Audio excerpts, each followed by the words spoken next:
সাভারের আশুলিয়ায় সড়কের পাশে রাখা দুটি কার্টুনে অজ্ঞাত এক নারীর 3 টুকরো লাশ উদ্ধার করেছে আশুলিয়া থানা পুলিশ। একটি কার্টুনে 2 পা, আরেকটিতে দেহ থাকলেও সেখানে পাওয়া যায়নি মাথা। বৃহস্পতিবার রাত 8টার দিকে আশুলিয়ার কাঠগড়া চৌরাস্তা এলাকা থেকে কার্টুন ভর্তি লাশের টুকরো উদ্ধার করে আশুলিয়া থানা পুলিশ। এর আগে বিকাল 5:30টার দিকে স্থানীয়রা অজ্ঞাত কার্টুন পড়ে থাকতে দেখে সন্দেহ হলে পুলিশকে জানায়। পরে পুলিশ ও র্যাব এসে লাশ উদ্ধার করে থানায় নিয়ে যায়।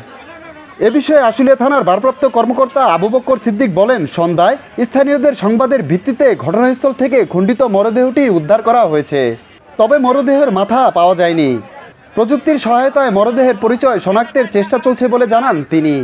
সন্ধ্যার দিকে সংবাদ পাই যে এই কাঠগড়া চৌরাস্তায় জনবহুল রাস্তার সাথে একটা দোকানটা বন্ধ ছিল। এই দোকানের সামনে একটা খাট ফালানো, চৌকি ফালানো ছিল।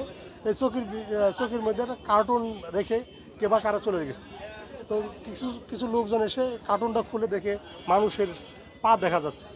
সাথে সাথে থানাকে সংবাদ দিলে থানার অফিসার ইনচার্জ সহ আর পুলিশ পরিদর্শক তদন্ত এবং থানার অন্যান্য অফিসার এসে দেখে একটা মহিলার লাশ খণ্ড বিখণ্ড এবং মাথাবিহীন একটা লাশ পায়। তদন্ত চলতেছে। র্যাব এবং তাদের ফিঙ্গারপ্রিন্ট নিয়ে গেছে। পিবিআই এবং সিআইডি আসতেছে ফিঙ্গারপ্রিন্ট নেওয়ার জন্য।